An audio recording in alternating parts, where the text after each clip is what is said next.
베드로전서 2장 13절에서 17절 말씀을 통해 하나님 마음으로 세상을 품다라는 제목으로 하나님 말씀 증거하도록 하겠습니다. 하나님의 마음으로, 넓은 마음으로 세상을 품는 성도들이 되시기를 소망합니다. 성장이란 깊어지고 넓어지는 겁니다.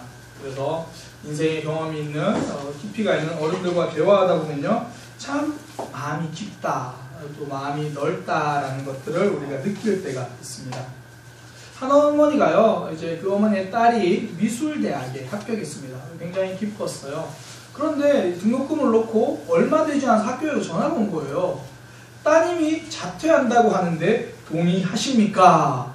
이 어머니가 놀란 거예요. 얼마 전까지 합격했다 굉장히 좋아했는데 잔뜩 화가 나가지고 딸을 불렀습니다. 어떻게 된 거냐? 왜 그러냐? 무슨 말이냐? 물어보니까 딸이 하는 말이, 엄마, 내가 미술을 정말 좋아하는 건지 잘 모르겠어. 솔직히 고등학교, 중고등학교 때는 공부가 하기 싫어가지고 그냥 미술로 물타기 한 거야. 공부 많이 안 해도 그냥 쉽게 대학 가보려고.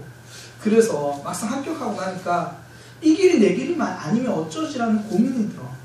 나 다시 한번 정말 공부로만 수능을 한번 도전해보고 싶어. 한번 나 이 기회를 줬으면 좋겠어. 그렇게까지 말하니까 또 딸이 솔직하게 말했잖아요. 물타기 한 거라고. 그러니까 엄마가 재수를 허락했어요. 그래서 열심히 공부를 했습니다. 그리고 수능을 쳤어요. 그리고 말합니다. 엄마, 나는 역시 재수가 체질이 한 번만 더 할게. 삼수를 하겠다고 이야기를 하는 거예요. 너무 많이 답답하잖아요. 그래서 친정아버지에게 전화를 했어요. 아빠 어쩐데 얘가 이번에는 또 삼수를 한대. 그러니까 전화기 너머로요, 친정아버지가 이렇게 말씀하시는 겁니다.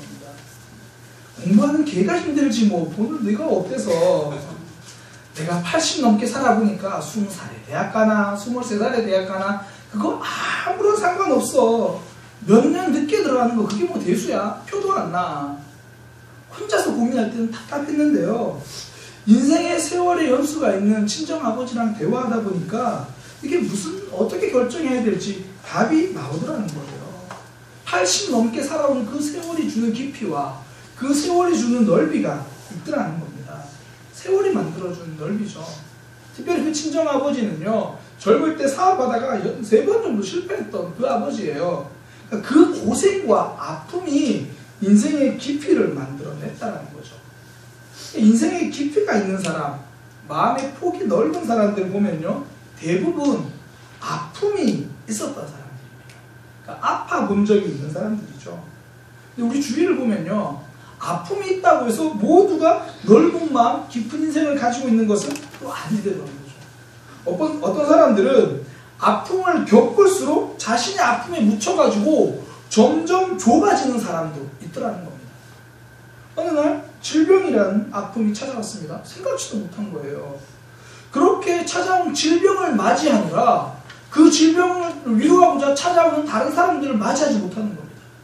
소중한 사람들이 찾아오는데 내 질병에 파묻혀가지고 점점 좁아지고 소중한 사람들은 외면하고 있는 사람들도 있더라는 거죠. 대학에 떨어졌습니다. 취업에 실패했습니다. 나도 모르게 점점 의기소침해집니다. 마음이 좁아집니다.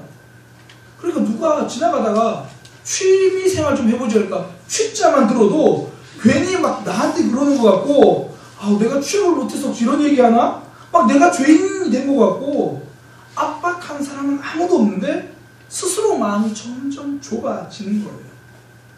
아픔에 파묻혀 있으면 좁아집니다. 그 아픔을 뚫고 나와야 마음이 넓어지는 거예요. 깊은 인생이 만들어진다는 겁니다. 베드로는요, 자기 스스로를 용서하지 못할 만큼 그런 실패의 경험이 있었던 사람입니다. 예수님을 따를 때는 언제나 앞장서서 따랐거든요. 예수님이 베드로는 특별히 어느 곳이든지 다 데려갔어요. 예수님이 나를 특별하게 생각해 주시는구나. 그러니까 나에게도 예수님이 특별한 거예요. 베드로는 이렇게 생각했을지 모릅니다. 예수님이 나를 인정하시고 예수님이 나를 사랑하시는 것보다 내가 예수님을 더 특별하게 생각해. 내가 예수님을 더 사랑해. 그렇게 생각했을 겁니다. 그러니 예수님이 십자가를 이야기하고 예수님이 아픔을 이야기하니까 받아들일 수가 없는 거예요.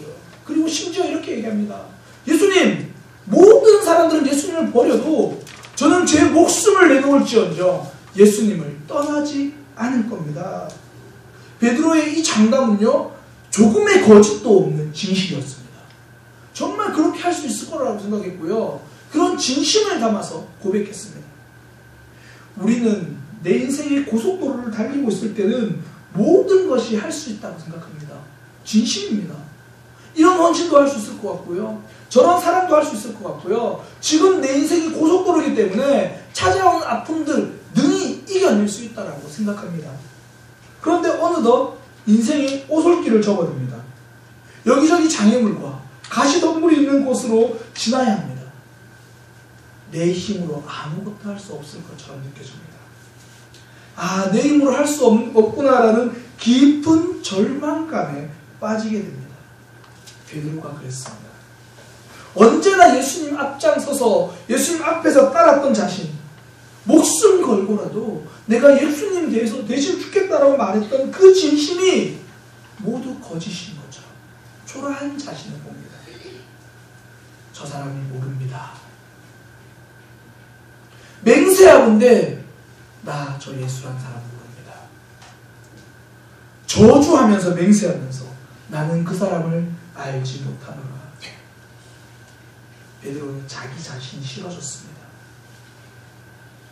나는 이거밖에 안 되는 사람인가? 모든 것을 할 수 있을 것 같았고 모든 장애물을 이겨낼 수 있었던 것 같은데 자신감 넘치는 내 모습은 모든 것이 거짓이 되어버린 것 같습니다. 깊은 절망감에 빠집니다. 근데 베드로에게는 이 실패와 이 절망감과 이 좌절이요 베드로를 깊이 있는 신앙으로 만들었습니다. 인생의 넓은 폭을 가지는 사람으로 만들었습니다. 부활의 예수님이 그를 찾아오자 그는 아픔을 뚫고 새로운 신앙의 깊이를 경험합니다. 그 깊이 있는 베드로가 기록한 편지가 오늘 베드로 전서입니다. 그리고 베드로 후서입니다. 오늘 본문의 말씀을요, 한마디의 이 본문의 의미를 한마디로 요약하라면 힘들고 아파도 좁은 마음을 가지지 마라. 너희를 박해하는 세상도 품을 수 있는 마음을 가져라. 이렇게 이야기를 하는 겁니다. 13절에 인간들의 제도에 순종하라. 왕이나 총독들에게 순종하라. 이렇게 말합니다. 베드로 전서, 베드로 후서는요, 핍박받고 있는 성도들에게 보낸 편지예요. 지금 성도들을 핍박하는 존재는 로마입니다. 이 세상 제도예요. 이 세상 나라입니다. 그런데 이 제도에도 순종하라고 이야기합니다. 더욱이 학자들은요, 베드로가 이 편지를 쓸 때 당시의 황제가 네로 황제였다고 말합니다. 네로 황제에게도 순종하라. 그렇게 이야기를 하고 있는 겁니다. 나를 힘들게 하는 이들도 품으라. 나를 향해 이를 갈고 돌멩이를 던지는 그 사람들도 사랑하라. 그렇게 말합니다. 비록 고난과 아픔과 핍박 속에 있지만 성도들이 그 속에 갇혀있지 않기를 원한 겁니다. 세상을 저주하지 말고 세상을 사랑하라. 세상의 제도에 순종하라. 왕과 총독들을 존중하라. 그렇게 말하는 거죠. 교회가 좁아지지 않기를 원했습니다. 넓은 마음 가지기를 원했습니다. 베드로가 이렇게 권면할 수 있을 만큼 마음이 넓을 수 있었던 이유는 실패 때문입니다. 절망을 경험했기 때문입니다. 좌절의 자리를 뚫고 나왔기 때문입니다.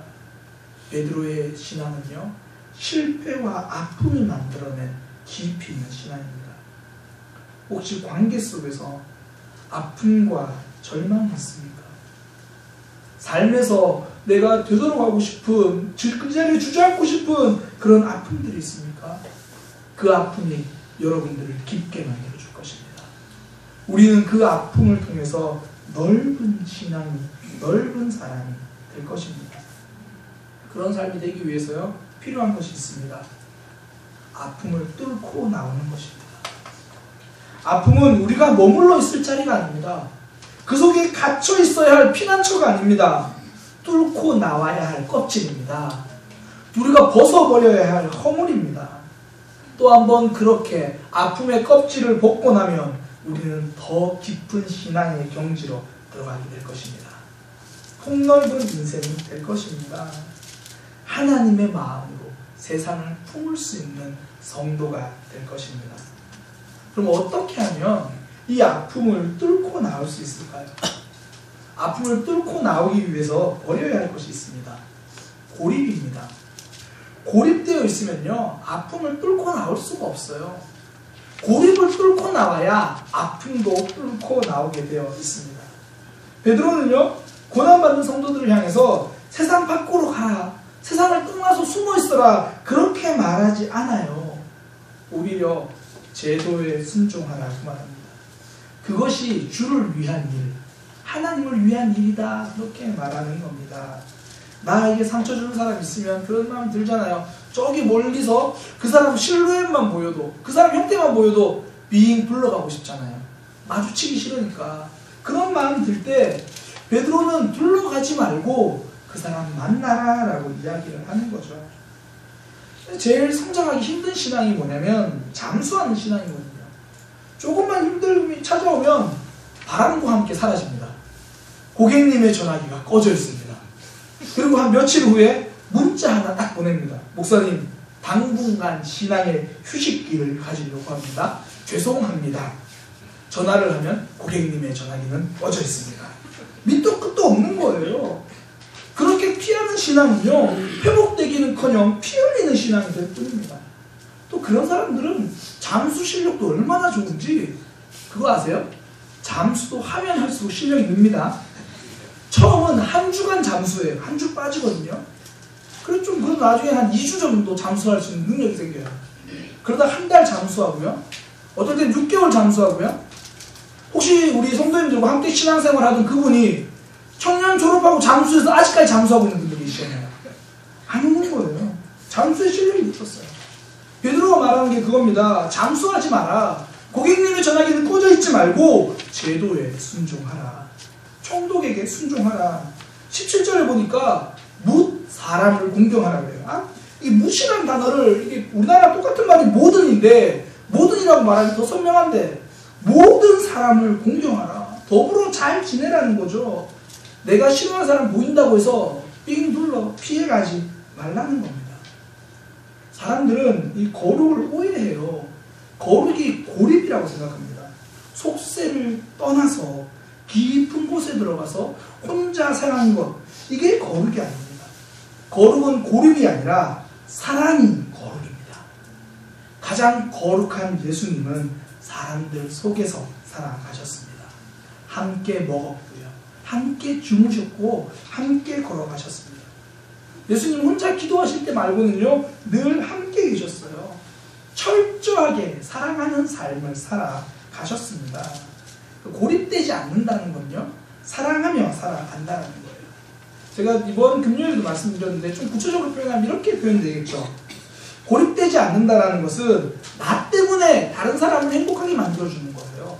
그게 고립되지 않는 거예요. 행복 바이러스로 살아가는 거, 이게 고립되지 않는 거거든요. 그 천일야화라고 하는 중동의 오래된 옛날 이야기 있잖아요. 왜 열려라 참깨 그 이야기 있는 거, 알리바바와 40인 도적, 그게 이제 천일야화, 아라비안 나이트라고 하는 거기에 있는 이야기입니다. 그 아라비안 나이트 천일야화 이야기의 처음은 이렇게 시작됩니다. 페르시아에 샤리아르라는 왕이 있었는데요. 왕이 사냥을 갔다 오고 나니까 왕비가 노예와 간통하고 있는 거예요. 그 사실을 보고 너무 화가 나서 왕비를 죽입니다. 그리고 나서 새로운 왕비를 뽑아야 되는데 여자들을 믿을 수가 없는 거예요. 그래서 새로운 왕비를 뽑고 하룻밤 자고 나면 그 여자를 죽입니다. 결혼해서 하룻밤 자고 나면 그 여자를 죽입니다. 그러면 이제 시집가지 않은 딸을 가진 부모들은요, 내 딸이 왕비로 간택되지 않는 게 소망이에요. 그거만 바라고 있는 거예요. 그렇게 많은 사람들이 죽어갔습니다. 그래서 그 페르시아 한 대신에 딸이 있었는데요, 세헤라자드라는 그 여인이 딸이 있었어요. 세헤라자드가 내가 왕의 왕비가 되겠습니다. 그리고 갑니다. 죽을 자리라고 남들은 생각하는데 세헤라자드는요, 죽음의 위기 속에도 왕을 두려워하거나 피하지 않았습니다. 오히려 왕에게 이렇게 말합니다. 이제 자려고 누웠어요. 이 밤이 끝나면 죽게 됩니다. 왕에게 이렇게 말해요. 제가 재미있는 이야기 하나 해드릴게요. 그러면서 이야기를 시작하는 거예요. 그 왕이 이야기를 듣는데 너무 재밌는 겁니다. 그러다가 날이 밝았어요. 죽여야 되는데 내일 또 이야기 해줄 수 있겠냐. 내일 또 이야기 해드리겠다. 그 이틀, 3일, 30일, 100일, 천일 동안 밤새 이야기했습니다. 그래서 천일 야화예요. 모두가 왕을 두려워하고 피하려고 할 때 세이라 자드는요, 왕에게 재밌는 이야기를 들려줍니다. 왕을 행복하게 만들어주는 행복 바이러스가 됐습니다. 그 천일이 지나서 왕이 자신의 행동을 바꿉니다. 세이라 자드를 진짜 왕비로 받아들입니다. 두려움에 고립되지 않았던 그녀는요, 왕비의 삶이라는 새로운 이야기를 만들어냅니다. 고립되지 않는 것, 다른 사람을 행복하게 만들어주는 겁니다. 병원 신방에 가보면요, 제가 병원 신방 가보면 병원에 누워있어도 행복 바이러스를 가지고 있는 분들이 있어요. 보통 병원에 입원할 정도면 굉장히 아픈 거잖아요. 뭐 수술하기 전이나 아니면 수술하고 난 후나. 그런데 가면요, 오히려 신방 온 사람들 걱정해줘요. 아우 바쁠 텐데 왜 와? 안 와도 되는데. 나는 괜찮아, 나는 괜찮아. 좀 아프긴 한데 괜찮아. 뭐 이 정도 아픔 없이 누가 지내? 그러면서 어떻게 지내? 막 주위를 다 물어보는 거예요. 나는 괜찮으니까 바쁜데 어여 가봐. 다음부터 안 와도 돼. 그러면서 밝은 미소로 사람들을 맞이해 주는 거예요. 신방 갈 때 이런 분들 뵈면요, 굉장히 좋아요. 감사하고 고맙고 그래요. 어떤 분들은 진짜 환자 바이러스를 가지고 계신 분이 있어요. 신방 가면 일단 문 열면 아야아야로 시작해요. 아야아야아야아야아야. 제가 알기로 예를 들어 허리로 누워있는데 가면 일단 두통부터 이야기해요. 병원에 오래 있으니까 머리가 아파가지고 안 되겠어요. 밥을 먹는데 이가 싫어가지고 안 되겠어요. 두통, 치통, 위궤양부터 시작해서 다음부터 저분 신방 갈 때는 성경이 아니라 개구리를 사들고 가야겠구나. 그러니까 이런 사람들의 특징이 뭐냐면 병원에 눕지 않아도요, 삶에서도 환자 바이러스로 무장한 사람이에요. 만나면 아프다는 거예요. 만나면 힘들다는 거예요. 아픔에 스스로를 고립시킵니다. 점점 마음도 인생도 좁아집니다.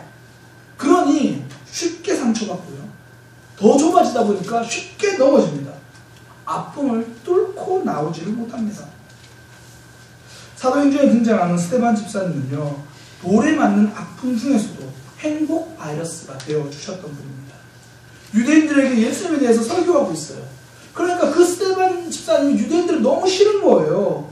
그래서 스데반 집사님의 설교를 듣다 말고 귀를 막고 소리를 지릅니다. 조용히 해라 그랬겠죠. 조용히 해라. 그런 얘기 그만둬라. 쓸데없는 소리 하지 마라. 그러면서 돌멩이를 들고 던집니다. 너도 나도 던지는 돌멩이가 날아와서 머리에서 피가 흐르고요, 얼굴로 날아오는 주먹만한 돌 때문에 더 이상 설교를 할 수가 없습니다. 더 이상 말하지 못한 채로 그렇게 주저앉습니다. 그러나 스데반 집사님은 주저앉은 그 자리에서 무릎 꿇고 큰 소리로 기도합니다. 주여, 이 죄를 저들에게 돌리지 마옵소서. 마지막 남은 힘을 다해 피를 토하는 심정으로 기도한 집사님은 이 말을 남기고 그대로 붉은 돌 무더기가 된 겁니다. 사람들이 던지는 돌에 파묻히면서도 끝까지 사랑했습니다. 이것이 거룩입니다. 이것이 품는 것입니다. 스데반이 전한 행복 바이러스는 바울을 만들어냅니다. 사울이 바울이 되는 새로운 이야기가 시작됩니다. 스데반을 차곡차곡 뒤덮던 돌멩이도요, 스데반의 사랑을 묻어둘 수는 없었습니다. 우리를 찾아오는 생각지도 못한 아픔과 갈등, 질병이 우리의 사랑까지는 묻어두지 못한다라는 겁니다. 우리에게 아픔이 찾아올수록 더 많은 이들에게 사랑을 표현할 수 있는 믿음의 삶이 되시기를 소망합니다. 나의 아픔을 걱정하는 이들에게 더 큰 미소로 그들을 반겨 주시기를 바랍니다. 나에게 상처 주는 이들에게 우리는 더 큰 사랑을 줄 것입니다. 이제 여러분들 때문에 행복해지는 사람들이 많아질 겁니다. 그렇게 아픔을 뚫고 나오면 새로운 이야기가 시작됩니다. 우리 인생에도 바울 같은 삶, 깊은 신앙, 폭넓은 삶이 되는 겁니다. 무엇보다 행복 바이러스, 사랑으로 살아가는 사람은요, 말로 살아가지 않습니다. 말은요, 아픔을 뚫고 나오는 능력이 없습니다. 변화는 입술에서 시작하지 않습니다. 손끝에서, 발끝에서 시작합니다. 15절 내용이 그거예요. 15절을 쉬운 성경으로 보면 이렇게 됩니다. 여러분이 선하게 행동할 때에 어리석은 사람들은 여러분에 관해 더 이상 험담하지 못할 것입니다. 이렇게 하는 것이 하나님의 뜻입니다. 비방하는 말은 행동을 익히지 못한다는 거예요. 누군가 저한테 찾아와서 이렇게 말한다고 생각해보세요. 목사님은 저 미워하잖아요. 그 말을 들었어요. 근데 그 말을 듣고 나서 제가 갑자기 그 사람을 미워하게 된다면 그 사람의 말은 진짜입니다. 목사님은 저를 미워하잖아요. 그래도 제가 여전히 그 사람을 사랑한다면 그 사람의 말은 거짓말이 되는 겁니다. 세상의 말이 진짜가 되느냐 거짓이 되느냐는 우리의 행동에 달려 있습니다. 세상이 성도를 향하여 거룩하지 않다고 말할 때 우리가 거룩하게 살아가면 세상이 한 말이 거짓이 됩니다. 그러나 우리가 거룩하지 못하게 살아가면 세상이 말한 것이 참이 된다는 거죠. 행동이 말보다 강하기 때문입니다. 베드로는 그래서요, 박해받고 있는 성도들이 그 아픔에 갇혀있지 않기를 원한 거예요. 오히려 선을 행동하라고 말합니다. 아픔이 우리를 감싸고 있을 때요, 내가 그 아픔에 쌓여있지 않다는 것을 증명하기 위해서는 말이 필요한 것이 아닙니다. 한 걸음의 행동이 필요한 겁니다. 밤이 되어서 주위가 캄캄해집니다. 그때 왜 어둡냐고 말하는 것이 아니라 촛불을 켜면 됩니다. 어두움은 말로 물러가지 않습니다. 촛불을 켜는 행동으로 물러갑니다. 하나님의 말씀은 언어가 아니라 삶입니다. 언어가 아니라 행동입니다. 인도에는요, 이 국어를 하는 사람들이 굉장히 많다고 합니다. 저는 가보질 않았어요. 아마 우리 교회 성도님들 갔다 오셨는데, 갔다 온 분들에게 안 갔다 온 사람 이야기하려고 하니까 굉장히 자신감이 있습니다. 원래 서울은 안 가본 사람이 이기거든요. 인도에는 국어를 하는 사람이 많다고 합니다. 많다고 해요. 그래서 이제 그 인도를 여러 번 여행했던 사람이 한 번은 인도 캘커타 초링기 지역을 여행하고 있는데 이 건강한 청년, 남자 청년이 국어를 하고 오는 거예요. 그러니까 그 사람이 이제 인도를 여러 번 다녔으니까 능숙한 인도말로 이렇게 말한 겁니다. 당신이 젊고 힘도 있고 하니까 국어를 하지 말고 일을 해서 돈을 벌어라. 인도말로 한 거예요. 한국말 아니고. 그렇게 말하니까 그 청년이 이렇게 대답한 겁니다. 지금 나에게 필요한 것은 조언이 아니다. 실질적인 도움이다. 당신 머릿속에 있는 생각을 주려고 하지 말고 당신 주머니 속에 있는 것을 나에게 달라. 그렇게 이야기를 한 거예요. 인도 거지는요, 예수님은 몰라요. 그런데 오늘 오후 예배 설교는 알고 있었던 것 같아요. 오늘 오후 예배 설교 본문이 뭐냐면, 만일 형제나 자매가 헐벗고 일용할 양식이 없는데 누구든지 그에게 이르되 평안하게 가라, 덥게 하라, 이렇게 말로 하면 무슨 유익이 있느냐. 실제적으로 행함이 없는 것은 아무 유익이 없다. 그렇게 말하는 거죠. 변화는요, 말에서 나오는 것이 아니라 행동에서 나옵니다. 국어라는 거지고요, 말보다 행동이 힘이 있다는 것을 알고 있는 거예요. 행동해야 변화가 옵니다. 감동에 머무르면 아무런 변화가 없습니다. 깊은 신앙에, 우리가 신앙이 깊어지는 것에 걸림돌이 되는 것은요, 감동받는 신앙입니다. 말씀을 듣고 감동받았습니다. 말씀 듣고 감동만 받았습니다. 이제 구역 나눔 시작합니다. 1시에 구역 모임에서 이런저런 나눔을 합니다. 이번 한 주간 이렇게 살아야 될 것 같아요. 오늘 말씀이 꼭 목사님이 또 나보고 그렇게 말씀하세요. 구역 나눔을 합니다. 구역 나눔만 합니다. 행동이 따라오지 않는 감동은 힘이 없습니다. 감동만 받는 삶은 변화되지 않습니다.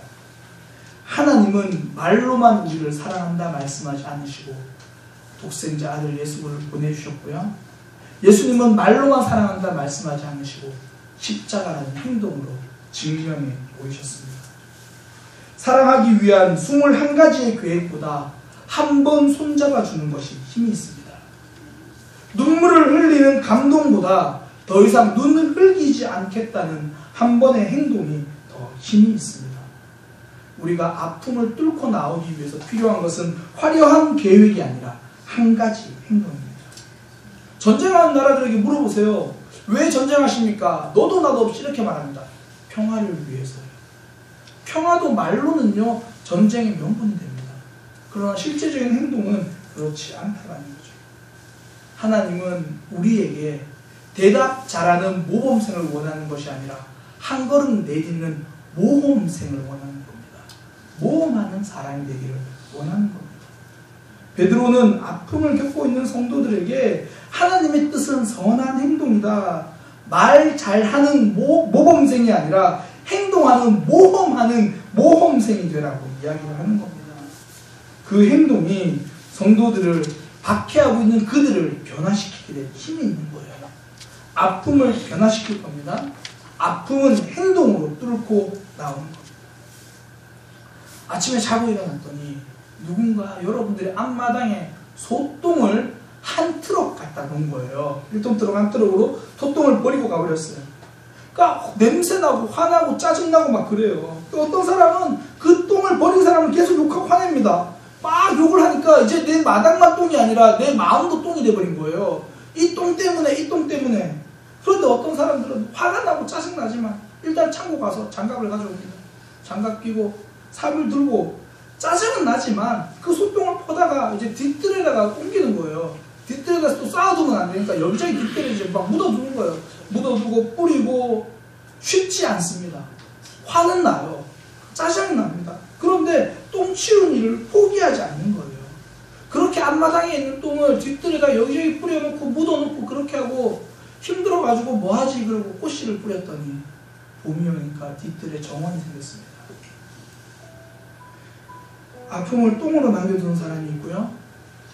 내 마음이 넓어지는 걸음으로 만드는 사람이 있습니다. 그러기 위해서 우리가 해야 될 것, 고립을 버리는 겁니다. 고립되지 않고 나가서 사랑하는 겁니다.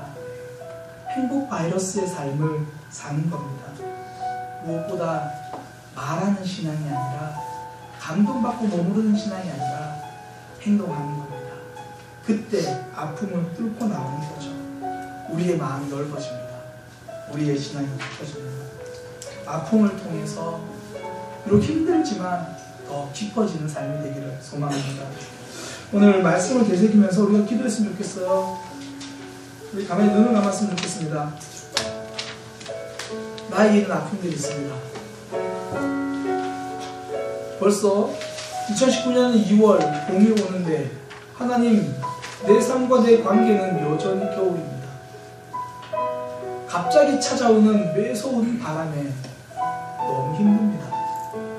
그러나 힘들다고 혼자 방 안에서 고립되지 않겠습니다. 힘들수록 미소 짓겠습니다. 힘들수록 행복 바이러스로 살아가겠습니다.